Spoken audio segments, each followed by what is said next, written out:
बिस्मिल्लाहिर्रहमानिर्रहीम। अस्सलाम वालेकुम। Welcome back to my channel. कैसे हैं आप सब? मैं उम्मीद करती हूँ कि आप सब बिल्कुल खैरियत से होंगे।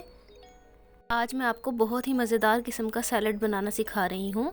आज हम बना रहे हैं लोबिया, चना और स्पैगेटी का सैलड।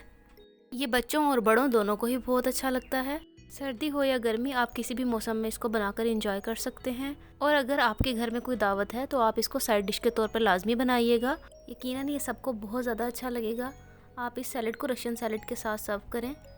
अमूमन इसको रशियन सैलड के साथ ही सर्व किया जाता है। रशियन सैलड बनाने की रेसिपी मैं आपको पहले सिखा चुकी हूँ, आप मेरी वीडियो देख सकते हैं। रशियन सैलड की रेसिपी का लिंक मैं डिस्क्रिप्शन बॉक्स में डाल दूँगी, आप वहाँ से जाकर देख लीजिएगा। आइए अब हम इस सैलड को बनाना शुरू करते हैं।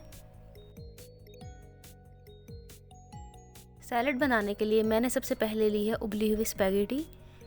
ये तकरीबन हाफ़ पैकेट है। अगर आप ज़्यादा बनाना चाहें तो आप ज़्यादा भी ले सकते हैं। अब इसमें जाएगा उबला हुआ लाल लोबिया 1 कप, उबले हुए चने 1 कप, पाइनएप्पल 1 कप, ये मैं टिन वाला यूज़ कर रही हूँ, खीरा 1 कप क्यूब्स में कटा हुआ। अब इसमें जाएगा केचप हाफ़ कप के बराबर, लेमन जूस 1 टेबल स्पून, इमली का pulp 2 table spoon, chaat masala 1 teaspoon, काली मिर्च हाफ़ टी स्पून। अब इसमें चला जाएगा नमक हाफ़ टी स्पून।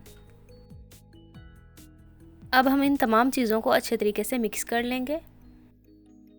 मिक्स करने के बाद अगर आपको लगे कि केचप कम है तो आप केचप और ऐड कर सकते हैं।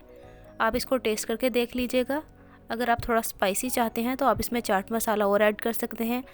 तो देखिए यहाँ हमारी मज़ेदार से सैलड बिल्कुल रेडी है, जो टेस्ट वाइज बहुत ज़बरदस्त है। आप इसको लाजमी ट्राई करिएगा, आपको बहुत अच्छी लगेगी। तो आपको मेरी आज की वीडियो कैसी लगी कमेंट सेक्शन में ज़रूर बताइएगा। वीडियो अच्छी लगी हो तो लाइक और शेयर ज़रूर करिएगा। चैनल पर नए हैं तो चैनल को सब्सक्राइब कर दें और बेल आइकन को प्रेस कर दें ताकि मेरी हर आने वाली वीडियो के बारे में आपको नोटिफिकेशन मिल सके। अल्लाह हाफिज़।